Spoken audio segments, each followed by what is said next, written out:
What's up, everybody? I'm jumping on here to continue the slide in open tuning discussion we've got going on with a couple of guys.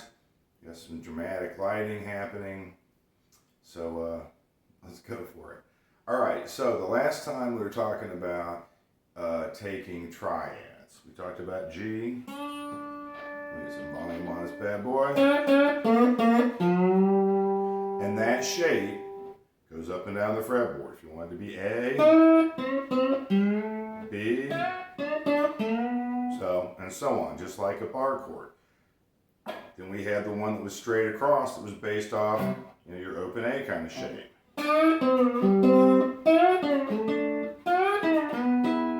Now, one thing I want to talk about, let's add one more shape. Let's add the D, or open D shape. Let's move that up to E. So I'm going to go from my D. So I'm going to be playing.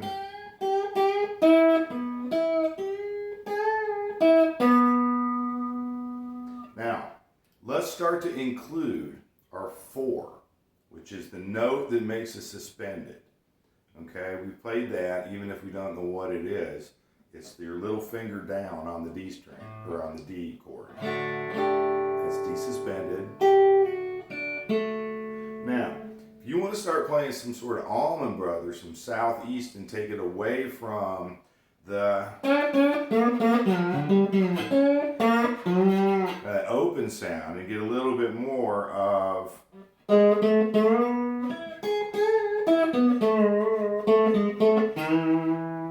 then what we want to start doing is including the 4th.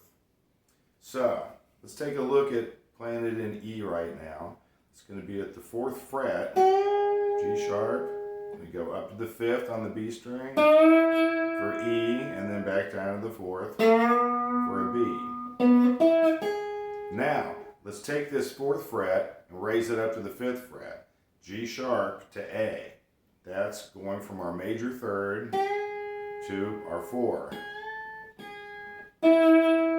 And that's a really nice, sweet sound.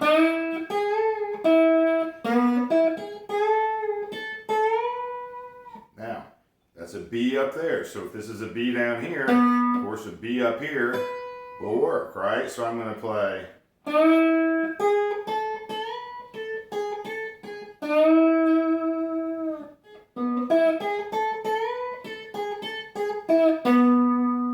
Right? That's really getting reminiscent of our Southeastern kind of heritage sound. Our Allman Brothers, our Toy Caldwell, stuff like that.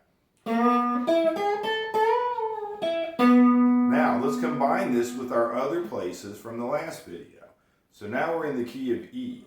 So I'm using this E shape, which is my open D moved up 2 frets. I've added my sus. All right, I'm going to go up here. From last week, straight across, just like if I was playing an E bar chord at the 7th fret. That's what I'm going to do. So now we have an E right here. Right, and we've added our sus. We're going to go on up. Guess what?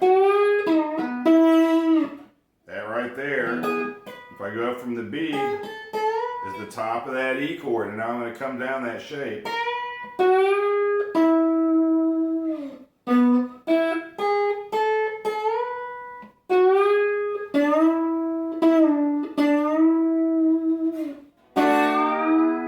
Don't be afraid to hit all 3.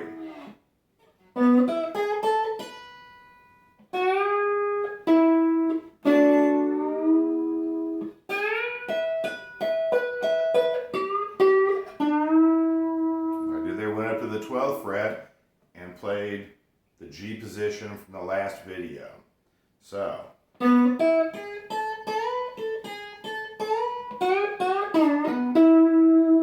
during you slide in, just sliding from one position to the next.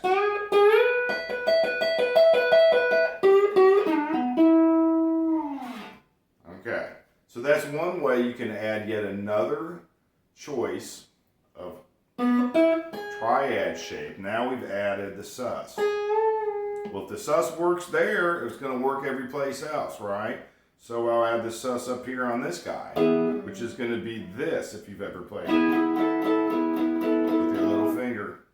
There, so shout out to D-Rock Slide, my favorite brass slide. I like it a lot. They should send me one. Another one. I want the shorty now, so I can hopefully play with my fingertip out. But anyway, that's another endorsement discussion, isn't it? Okay, so I'm going to add the sus. And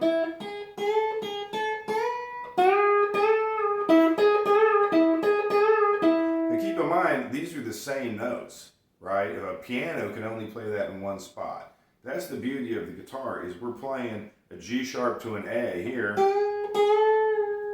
with that thickness of string and that length of the string. Here's a G sharp to A with a different thickness and length, different tone, different timbre, different voice. Each string has its own voice on guitar, my way of thinking. And then of course if we're up here at the 12th fret, it's always one fret up, one half step up from the note that makes it major, the major third. So I hope that is a continuation of what we had. Again, hit me up with some questions in the comments, or just DM me or whatever. And keep on playing the blues and keep on playing slide guitar in standard tuning. It really is a southeastern tradition that I am proud to continue.